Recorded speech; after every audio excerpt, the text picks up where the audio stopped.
Halo teman-teman semua, hari ini kita mau balik lagi ke dapur dan kita mau bikin cinnamon roll. Dan kali ini kita mau menggunakan metode autolyze. Jadi teman-teman bisa bikin sendiri di rumah dengan modal hand mixer atau diuleni manual pakai tangan. Selamat datang di dapur Sweet Flower. Seperti biasa resepnya ditulis di kolom deskripsi, dan sebelum videonya dimulai jangan lupa dipencet dulu tombol subscribe-nya. Inilah bahan-bahannya: tepung terigu protein tinggi, gula pasir, susu tepung atau susu bubuk, butter, garam, ragi instan, bread improver, sebutir telur, air, dan susu.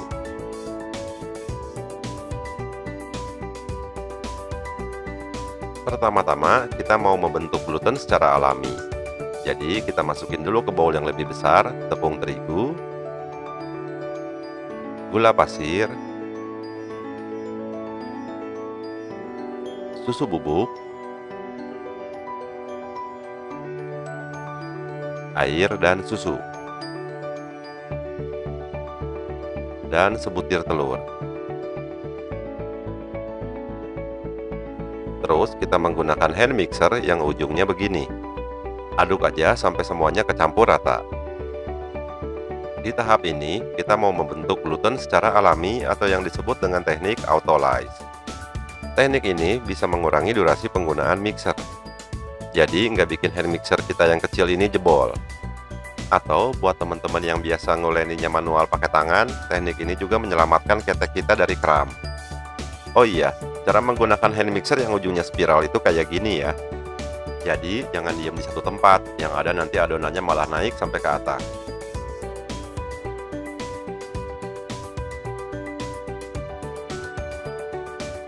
Kocok terus sampai semuanya kecampur rata kayak gini, tapi nggak usah sampai kalis, asal sampai kecampur aja semua. Terus kita cek dulu, siapa tahu masih ada tepung yang belum kecampur.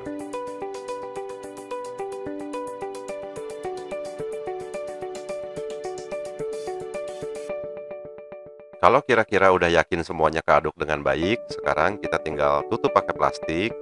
Terus kita istirahatkan sekitar 1-2 jam. Lebih juga nggak apa-apa sih.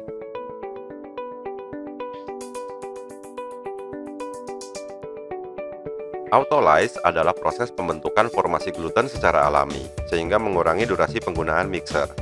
Semakin lama proses resting, maka semakin baik dan teratur formasi gluten yang terbentuk. Tapi yang nggak seminggu juga ya. Sudah resting sekitar 1-2 jam, kita cek dulu apa glutennya udah mulai bagus atau belum. Nah, kalau udah kayak gini, kelihatannya udah mulai bagus. Kalau belum kenyal dan elastis, boleh dilanjutkan proses restingnya. Tapi biasanya 1-2 jam sih cukup. Kalau udah cukup elastis, kita bisa lanjutin ke tahap berikutnya. Berikutnya kita masukin ragi instan yang dicampur sedikit air.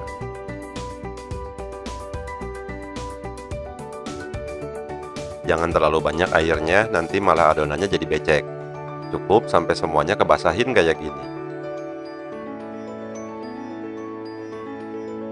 Iya, langsung masukin aja ke adonan yang tadi.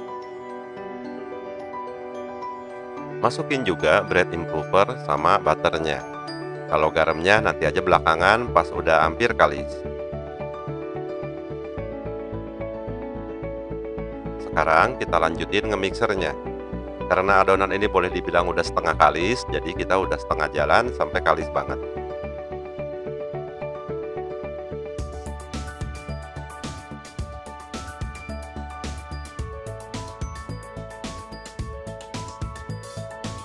Aduk aja sekitar 5-7 menit sampai adonannya kurang lebih kayak gini. Terus kemudian kita boleh masukin garamnya. Malah nempel lagi. Berikutnya kita tinggal lanjutin proses nge-mixer sampai adonan benar-benar kalis. Buat teman-teman yang gak punya hand mixer, boleh nguleni pakai tangan kayak gini.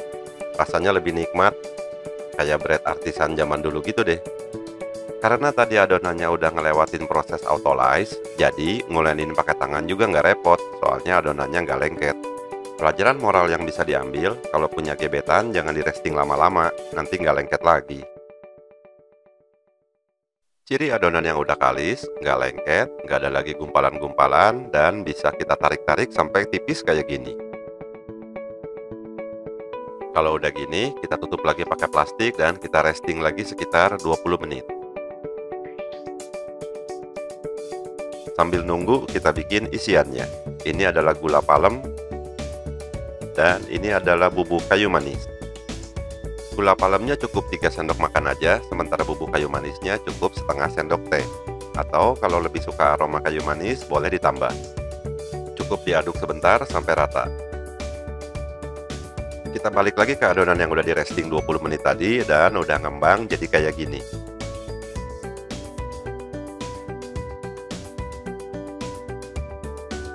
Keluarin dari bowlnya, terus kita timbang.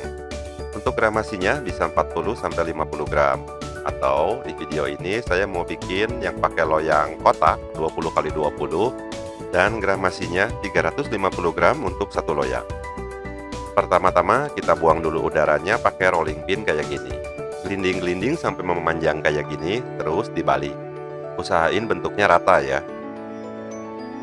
Berikutnya kita tabur gula palemnya. Jangan sampai terlalu pinggir karena nanti gulungannya malah nggak mau nutup.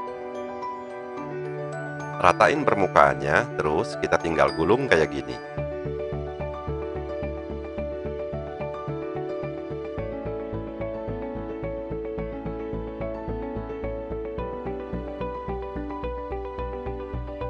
Rapetin sambungannya, terus kita tinggal potong-potong jadi 9 bagian sama besar. Supaya motongnya rata, pakai pisau yang bergerigi ya.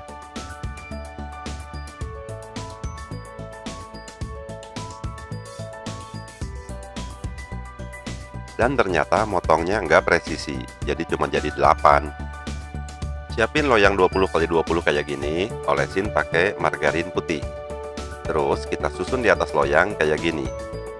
Nanti kurang satunya ngambil aja dari adonan yang sisa.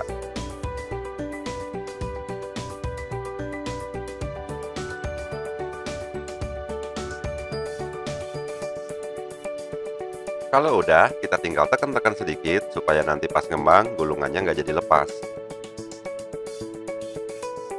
Kayak gini hasilnya, kita tinggal resting lagi, ditutup pakai plastik kurang lebih 20-30 menit. Atau sampai adonannya memenuhi loyang. Ada lebihnya 4 biji, masing-masing gramasinya sekitar 35-40 gram.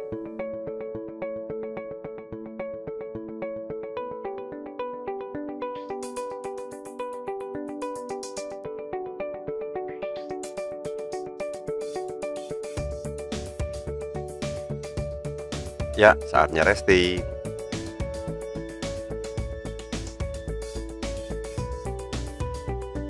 Kalau udah, langsung aja kita masukin ke dalam oven yang panasnya udah stabil, suhunya 180 derajat.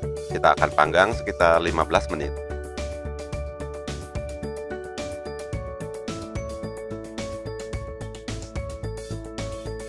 Kayak gini hasilnya sudah matang. Tapi ini masih belum beres, kita masih mau bikin topping supaya tampilannya lebih cantik dan rasanya juga lebih enak. Pertama-tama kita bikin glaze, sama kayak donat glaze. Bahannya gula halus atau gula tepung, air panas, dan butter yang sudah dicairkan. Cara bikinnya gampang, tinggal campur aja semua bahan, terus diaduk-aduk. Kalau kira-kira terlalu kental, bisa ditambah air panasnya. Glaze ini biasa dipakai sebagai topping donat. Nantinya dia akan mengering dan mengkilap. Bisa dikasih warna supaya warnanya lebih cantik.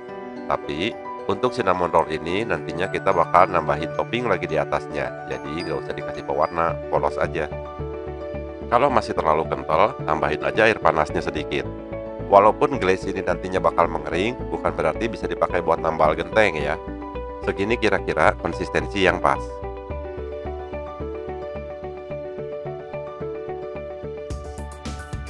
Cinnamon roll ini udah agak dingin dan sekarang kita bisa langsung kasih topping. Sebenarnya bisa juga dikasih topping waktu keadaannya masih panas. Terus kenapa nunggu sampai dingin? Ya kan tadi bikin toppingnya dulu ya. Tuang glaze ini di atas cinnamon rollnya. Kalau biasa di tutorial masak kayak gini, tuang dan oles merata. Tapi kalau yang ini gak usah lah, asal tuang aja. Toh nanti juga dikasih topping lain lagi. Kalau nggak dikasih topping tambahan lagi, sebaiknya glaze ini dikasih sedikit pewarna. Soalnya warna asli bawaannya kayak ya gitu deh. Kayak gini hasilnya. Untuk topping tambahan kayak kacang, almond, atau meses, boleh langsung ditopping sebelum mengering. Tapi untuk yang bentuknya powder, kayak green tea, coklat powder, dan lain-lain, nunggu mengering dulu ya, supaya nggak basah. Di sini saya pakai toppingnya 3 macam, yaitu almond yang udah dipanggang, kemudian bubuk green tea, dan Milo. Bubuk green tea yang digunakan adalah bubuk green tea yang biasa dipakai untuk bikin minuman. Jadi rasanya emang udah manis dan bisa langsung dimakan tanpa perlu diolah lagi. Teman-teman bisa berkreasi pakai toppingan lainnya juga. Misalnya meses, Oreo yang dihancurkan, kue mari yang dihancurkan, dan lain-lain. Silahkan berkreasi selama kreasinya masih termasuk dalam kategori food grade. Jangan pakai semen. Yang terakhir ini adalah Milo. Minuman yang pernah viral hanya gara-gara dikasih es batu. Sakti banget sih Milo ini ya. Udah jadi, dan inilah cinnamon roll ala sweet flower. Efeknya salah lagi. Sampai sini dulu aja videonya. Jangan lupa di subscribe, like, share, dan komen ya. Jangan lupa follow juga Instagramnya di sini. Sampai ketemu di video berikutnya dengan resep-resep lainnya. Tutup dulu